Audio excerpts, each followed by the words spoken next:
Do you long for a simpler life? I mean, who doesn't? But a simple life might not be what you think it is.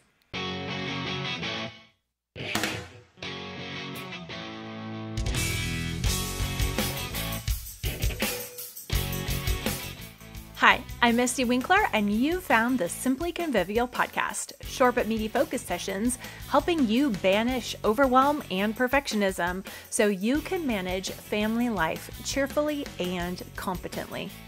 So what is convivial? Convivial means doing life together with joy. It's the home atmosphere that we want as moms. But it's not usually our default setting.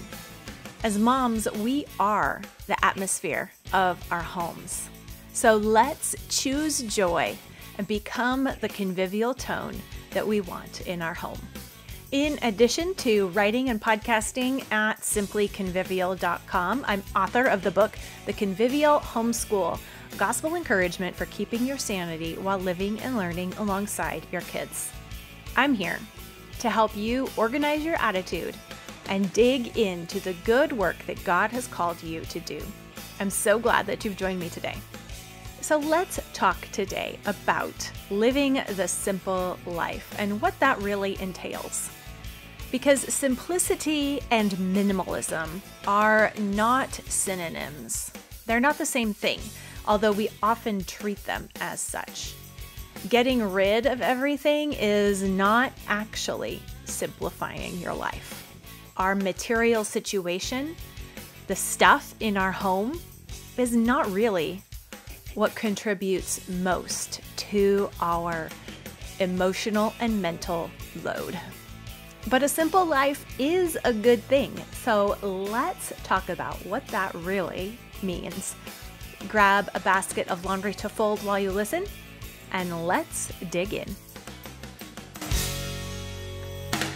One evening, about 4 months postpartum with not my first kid, I was folding laundry. Everywhere my eyes landed, I noticed piles of things I really ought to be doing. Nothing looked satisfactory. Everything seemed terrible, no good, awful. I felt like I'd been busy all day, getting nowhere.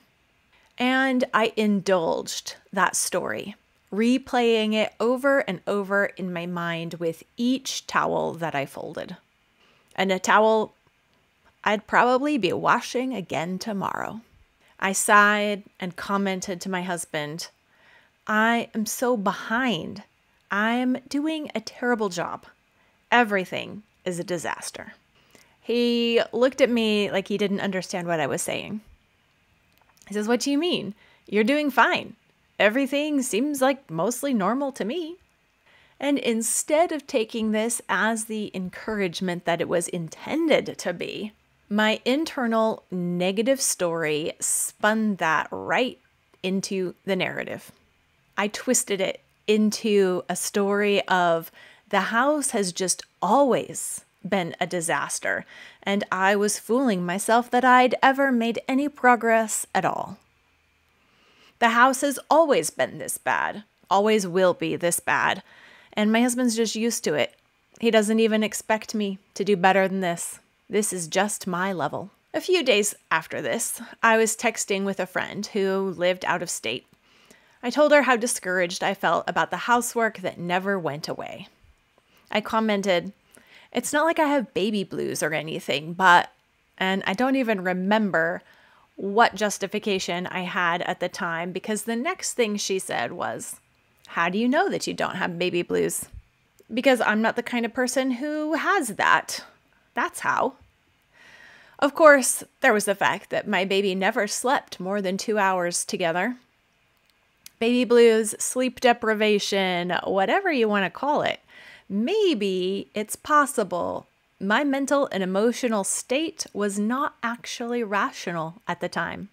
A few weeks later, I was conversing with an internet friend about the same struggles.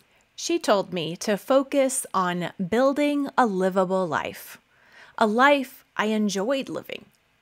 Now, she did not at all mean that I should only do the things that I liked, but rather she reminded me that it was possible to love my real life.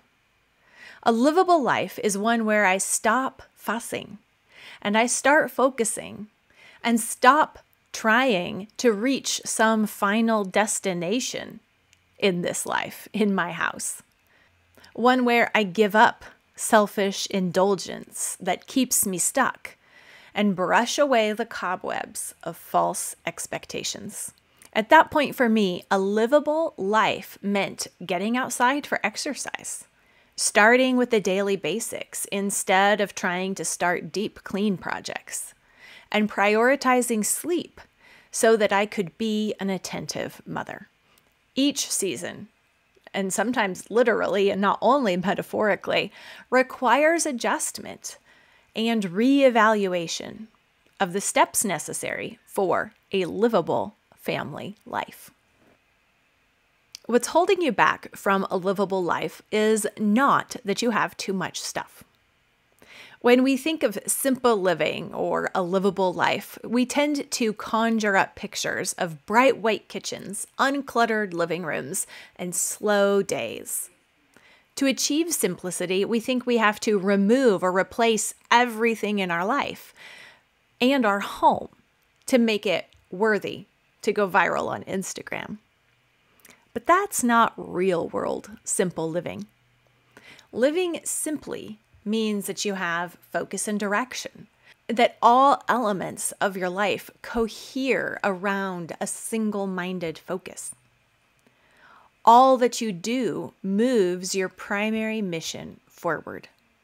Simplicity means you do not have compartmentalized portions of your life. It means your energies are not scattershot over a wide field, aiming at no particular target. Simplicity and minimalism are not synonyms, although they're often used that way. To be a minimalist, you're trying to do without as much as possible. Your goal is to see how far you can cut back. To simplify, however, is to make your life an integrated whole, where there's nothing that interferes with the integrity of the whole. To simplify is to ensure that the different elements of our schedule, of our work, of our interactions, all harmonize and build one another up. Simplified organization is organization that addresses the true disorder, not only surface level disorder on counters or closets or cupboards, but the disorder in our minds and our hearts. Until there is inner order, outer order will be ineffectual, if it's even possible. It's only when we cut through the superficial answers and the impressive-looking quick fixes that we can understand what we want when we say we want to be organized. A simple, livable life is one you enjoy. When we clean and contain our clutter in hopes that that will change our character or how we feel about our life, we're bound not only to be disappointed, we're also bound to return to our old messy ways. That clutter will return. The disorder will continue. The true source is not in the circumstances. It's not in the container or the closet. It's in ourselves.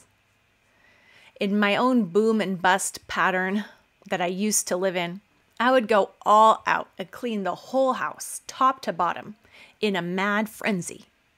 Then I would bask in the glow of completion and collapse.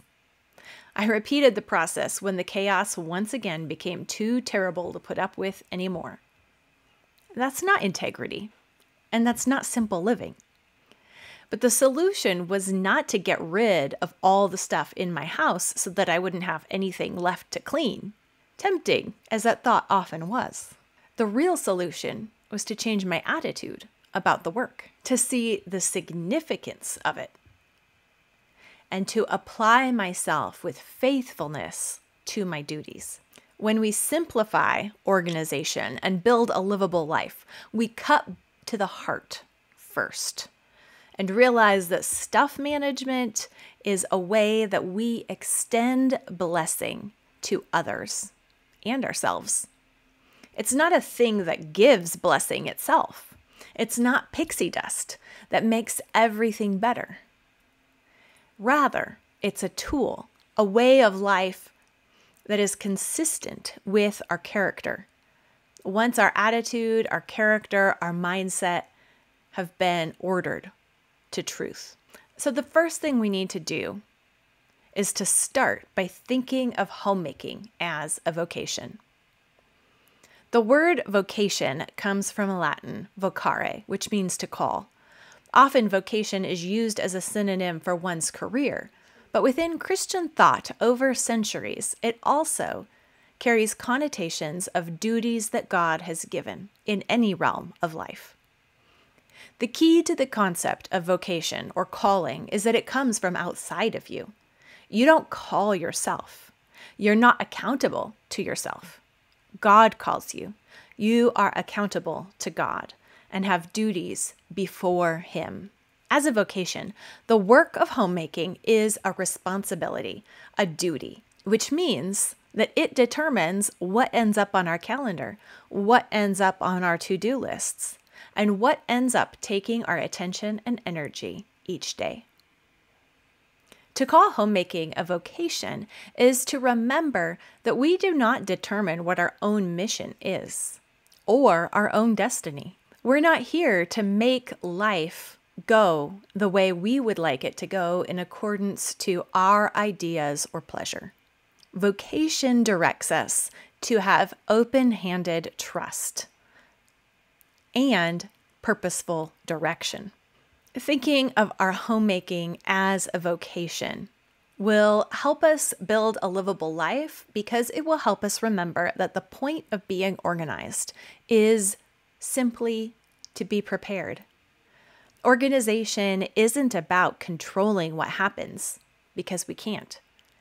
Being organized is about being prepared for whatever life tosses our way. No matter how organized we are, we don't control outcomes. God controls the future, and nothing that we do wrests that control from His hands. We can't earn our desired outcome by trying hard enough or figuring out the right formula. Rather, organizing is a way of stewarding our gifts and our situations, presenting our resources as effective offerings of service to God. He then may do what He pleases with them, and we can trust that He will work it out for our good. The truth is, we don't know what will happen today, much less what will happen in a year, 5 years, or a lifetime. We don't even know how long our lifetime will be. What we do know is that we are where God has placed us, and that God has given us duties to perform here and now, and that He is using those duties to further equip us for more duties that He will send us in the future. Doing what's in front of you is not the same thing as aimless wandering or doing whatever seems like the most fun. And that's it for this episode of the Simply Convivial podcast. If you want to simplify your life and love homemaking, if you want to know how the gospel applies to managing family life day by day, then you're going to love my upcoming book, Simplified Organization. Banish overwhelm, defeat perfectionism, and love being a homemaker. It will be available on Amazon soon, but if you want to get in on the launch party and learn about specials and bonuses that will be available in 2023, then find the link in the description below or just go to simplifiedorganization.com. That's simplifiedorganization.com. My new book will help you change your mindset, focus on truth, work with gratitude, and take 6 simple baby steps to begin managing your life with joy. and begin managing your life with joy and skill. I can't wait for this book to get into your hands.